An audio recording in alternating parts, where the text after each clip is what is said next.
අනුරාධපුර මහමෙවුනා උයනේ වැඩ සිටින ශ්‍රී මා බෝධීන් වහන්සේ සිද්ධාර්ථ ගෞතම තවුසානන්ට බුද්ධත්වයේ ලැබීමට උපකාරී වූ බුද්ධ ගයාවේ පිහිටි ශ්‍රී මා බෝධීන් වහන්සේගේ දක්ෂිණ ශාඛාවයි. එය ශ්‍රී ලංකාවට වැඩම කරන ලද්දේ මිහිඳු මාහිමියන්ගේ සහෝදරිය වූ සංඝමිත්තා මෙහෙණින් වහන්සේ විසිනි.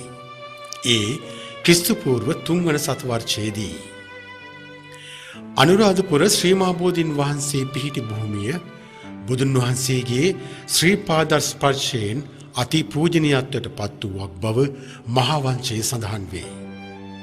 මේ හේතුව නිසාම එම භූමිය ශ්‍රී මා බෝධීන් වහන්සේ සඳහා සුදුසු බව තීරණය කරන ලද්දේ මිහිඳු මාහිමියන් විසිනි.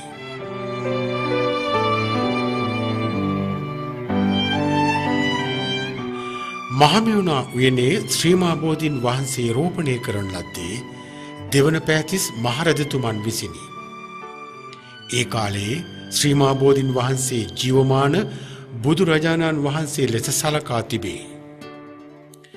දෙවන පෑතිස් රජතුමන් ශ්‍රී ලංකාව බෝධීන් වහන්සේට පූජා කළ නිසා පසු කාලීන සියලුම රජදරුවන්ගේ රාජානුග්‍රහය බෝධීන් වහන්සේ වෙත නොඅඩුව ලැබිණි. අද පැවැත්වෙන අලුත් සහල් මංගල්‍යයෙන් කියවෙන්නේද බුදුන් වහන්සේ රටේ රජු ලෙස සලකා ක්‍රියා කිරීමකි.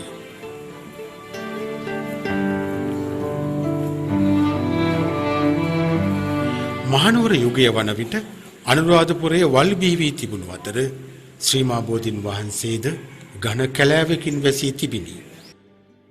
බෝමලුවට වල්වලින් ඇතුළු වී ශ්‍රී මා බෝධීන් වහන්සේට හානි සිදු කිරීම වැළැක්වීම සඳහා එවකට බෝමලුවේ භාරකාරත්වයේ දරූ පූජ්‍ය උළුපැණ්ඩෙනියේ අත්තදස්සී හිමිපාණෝ කීර්තිසී රාජසිංහ රජුගේ අවසරය ලබාගෙන බෝධීන් වහන්සේ වටා ප්‍රාකාරයක් ඉදි කළහ.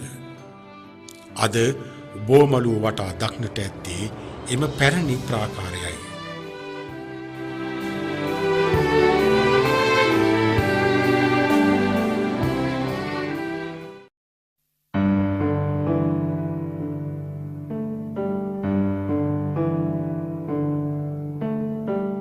ශ්‍රී මා බෝධීන් වහන්සේට උතුරින් පිහිටි ගල්කණු 1600කින් යුක්ත නටබුන් ගොඩනැගිල්ල ලෝව මහ පාය ලෙස සැලකේ.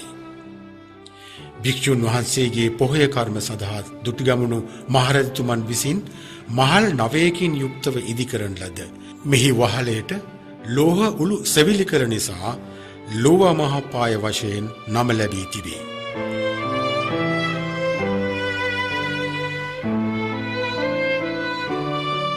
සද්ධාතිස්ස රජතුමාගේ කාලයේදී මෙය ගින්නකින් දැවී ගොස් එතුමන් විසින් නැවත එය සත්මහල් කර තැන වූ බව මහා වංශයේ සඳහන් වේ.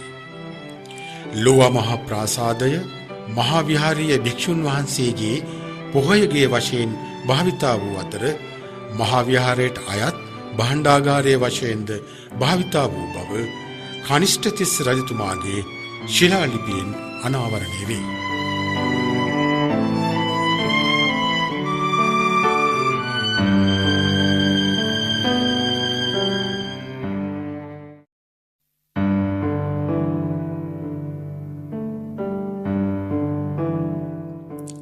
ක්‍රිස්තු පූර්ව 137 දී දුටුගැමුණු මහරජතුමන් විසින් නිර්මාණය කරන ලද රුවන්වැලි සෑය සර්වජ ධාතුන් වහන්සේලා වැඩිම ප්‍රමාණයක් නිදන් කරන ලද ස්තූපය ලෙස සැලකේ. එවකට ශ්‍රී ලංකාවේ විශාලතම ස්තූපය වූයේ රුවන්වැලි සෑය නිසා එය මහා ථූපේ නමින් හැඳින්විනි. එය අදත් එලෙසින්ම විවහාරයේ පවතී. මෙහි ආරම්භක උත්සවය දෙස් විදෙස් ප්‍රභූන්ගේ හා රාජ්‍ය නායකයින්ගේ සහභාගීත්වයෙන් ඉතා අලංකාරවත්ව පැවති බව මහා වංශයේ සඳහන් වේ.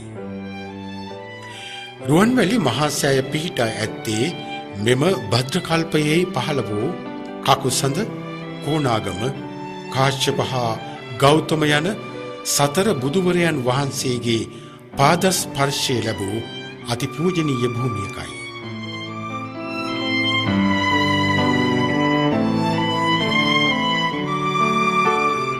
මිහිඳු මහ රහතන් වහන්සේ දේවානම් පීතිස්ස මහරජතුමාණන්ට මෙම ස්ථානය හඳුන්වා දී එහි මල් මිටක් පූජා කොට අනාගතයේදී රජතුමාගේ මුණුබුරුකු විසින් එහි ස්තූපයක් තනන බව ප්‍රකාශ කර තිබේ. ඒ අනුව දුටුගැමුණු රජතුමන් විසින් ස්තූපය නිර්මාණය කිරීම ආරම්භ කළද එය මුළුමනින්ම අවසන් කිරීමට හැකි වූයේ දුටුගැමුණු රජතුමන්ගේ මලනුවන් වූ සද්ධාතිස්ස මහරජතුමාටයි.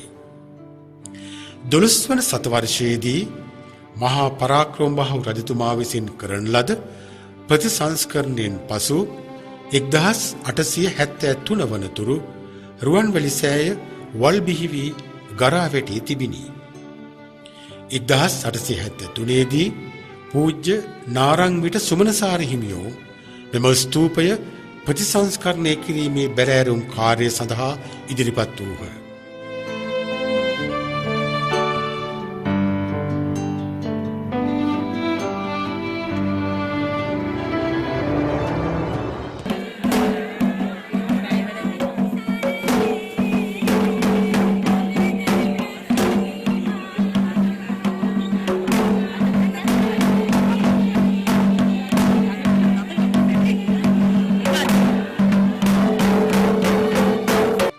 වන්දනාකරුවන්ගෙන් හා වෙනත් ධනවතුන්ගෙන් ලැබුණු ආධාරයෙන් එහි ප්‍රතිසංස්කරණ කටයුතු නිමකොට කොත පළඳවන ලද්දේ 1940 ජූනි මාස 17 වෙනිදායි.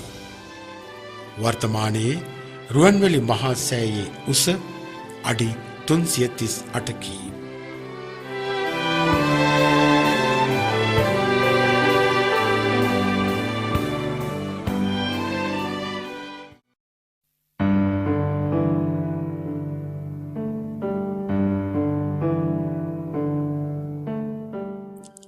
ශ්‍රී ලංකාවේ මුල්ම ස්තූපය වන්නේ ථූපාරාම ස්තූපයයි.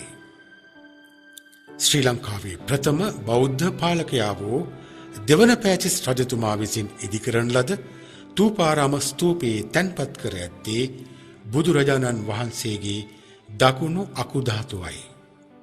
මෙම ස්ථානය සතර මහා බුදුවරයන් වහන්සේලා විසින් පරිභෝග කරන ලද උතුම් පූජනීය ස්ථානයක් බව මිහිඳු මහ රහතන් වහන්සේ විසින් දෙවන පෑතිස් රජතුමන්ට හඳුන්වා දී තිබේ. එසේම ගෞතම බුදුරජාණන් වහන්සේ තෙවනවර ශ්‍රී ලංකාවට වැඩි අවස්ථාවේ සුළු වේලාවක් මෙම ස්ථානයේ සමාධි සුවයෙන් වැඩ සිටිය බව ශාසන ඉතිහාසයේ සඳහන් වේ.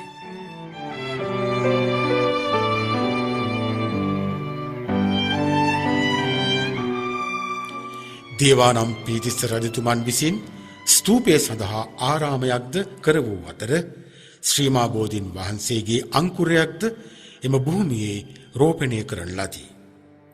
අනතුරුව ශ්‍රී ලංකාවේ රාජ්‍යත්වයට පත් විවිධ රජවරුන් විසින් ථූපාරාමය සඳහා විවිධ නවකම් සිදු කළ අතර දැනට නටබුන්ව ඇති ස්තූප ගෘහය නිර්මාණය කළේ වසභ රජතුමන් විසිනි.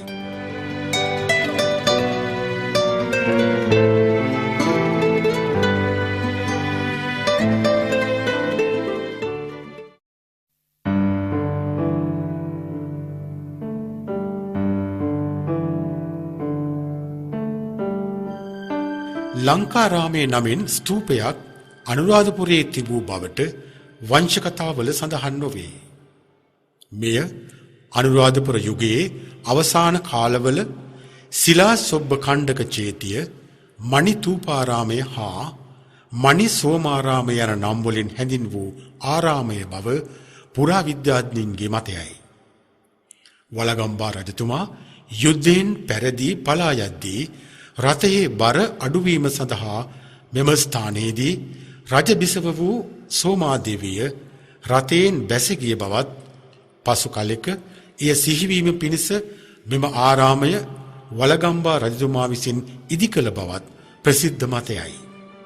මෙහි සෝමාදේවියට අයත් මණිකක්ද නිදන් කිරීම නිසා මණි සෝමාරාමය යන නම යෙදී තිබේ.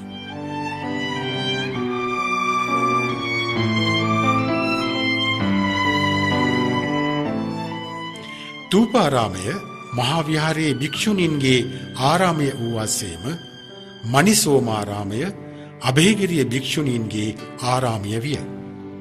පසු කලෙක අභයගිරි විහාරයේ තූපාරාමය ලෙස සලකා මෙය මණිතූපාරාමය ලෙසද නම් කර තිබේ. මේ සඳහා ස්තූපගරයක් සාදා තිබූ බවට අද ඉතිරිව ඇති ගල් කුළුණු වලින් පැහැදිලි වේ. එසේම ස්තූපේ වටා බුදු පිළිම තැන්පත් කර තිබූ බවට සාධක දක්නට ලැබේ.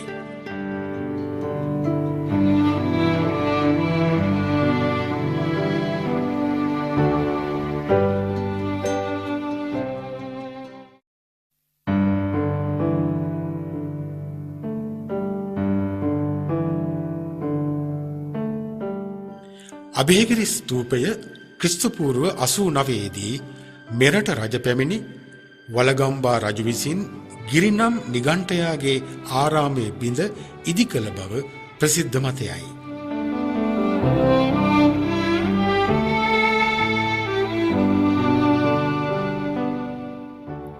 අනුරාධපුර නගරයට උතුරු දිසාවේ පිහිටි අභයගිරි ස්තූපය අභගිරි විහාරයි උතර මහ චෙත යනුවෙන් සඳහන් වේ. ලම්බකර්ණ වංශික අභයගාමිනී හා උත්තර යන කුමාරවරුන් රාජ්‍ය විරෝධී කුමන්ත්‍රණයක යෙදී හසුවීමෙන් පසු මෙතනදී ගින්නට පැන දිවි නසාගත් බවත් එය සිහිවීම පිණිස එම ඥාතීන් විසින් මෙම ස්ථානයේ අග්ගි පෞසක නමින් ස්තූපයක් කළ බවත් වලගම්බා රජතුමන් විසින් එම අග්ගි පෞසක චේතිය විශාල කර අභයගිරිය තැනූ බවත් තවත් මතයකින් කියවේ. කෙසේ වෙතත් අභයගිරි ස්තූපය කේන්ද්‍ර කර ගනිමින් කපාරාමූල, මහනෙත්පාමූල, වහදුමූල ආදී වශයෙන් අධ්‍යාපන ආයතන තිබූ බව වංශ කතාවල සඳහන් වේ.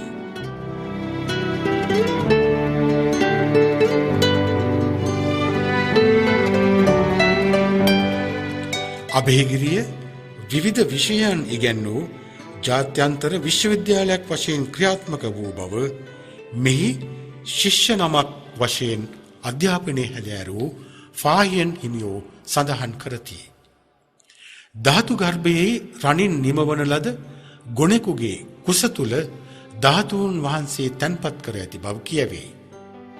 අද අභයගිරි ස්තූපයේ උස අඩි 245කි.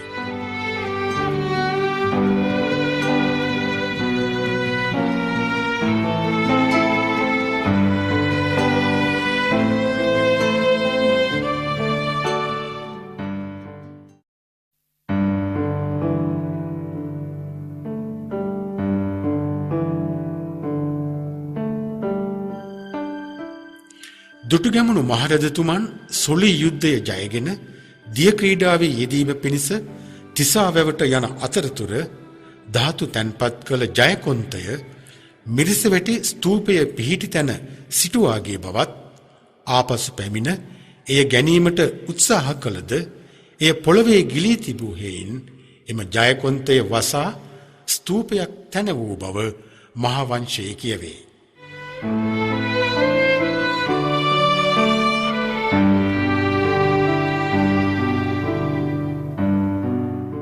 මෙය දුටුගැමුණු රජතුමාගේ පළමුවන ස්තූපයයි. ස්තූපය තනා නිම කිරීමට වසර 3ක් ගත විය.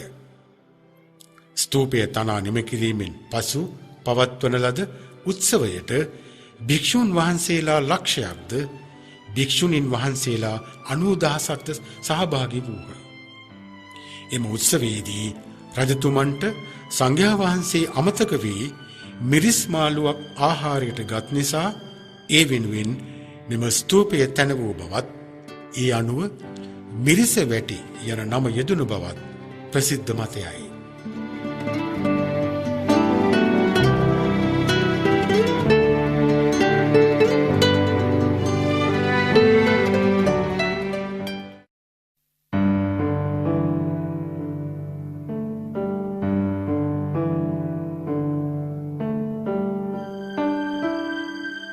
ක්‍රිස්තු වර්ෂ 3 වන සත වර්ෂයේ මහසෙන් රජතුමා විසින් මහමෙවුනා උයනට නැගෙනහිරින් පිහිටි නන්දන වනයේ ජේතවන දාගම ඉදි කළ බව මහා වංශයේ සඳහන් වේ.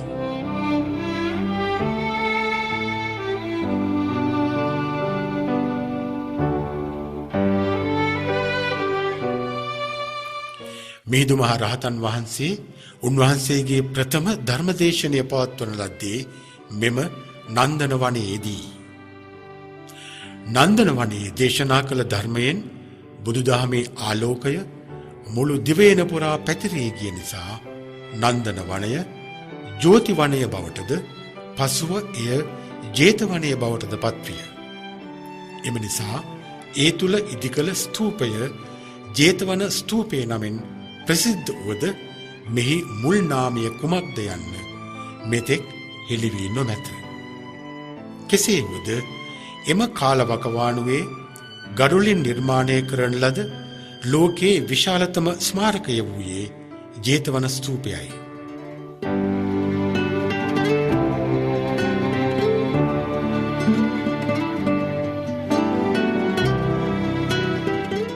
බුදුන් වහන්සේගේ පටී ධාතුව තැන්පත් කර ඇති ජේතවන ස්තූපයේ ආරම්භක අවධියේ උස අඩි 400ක් වුවද අද එහි උස අඩි 232කි.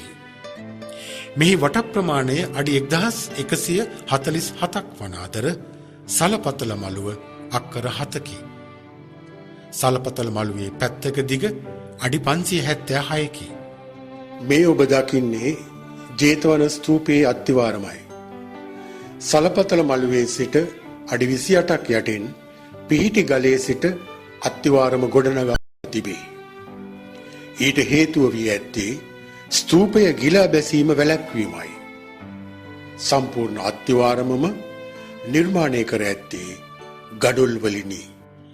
ජේතවන ස්තූපය අවසන් වරට ප්‍රතිසංස්කරණය කරන ලද්දේ 12 වන සතවර්ෂයේ මෙරට රජ පැමිණි පළමුවන පරාක්‍රමබාහු රජතුමන් විසිනි.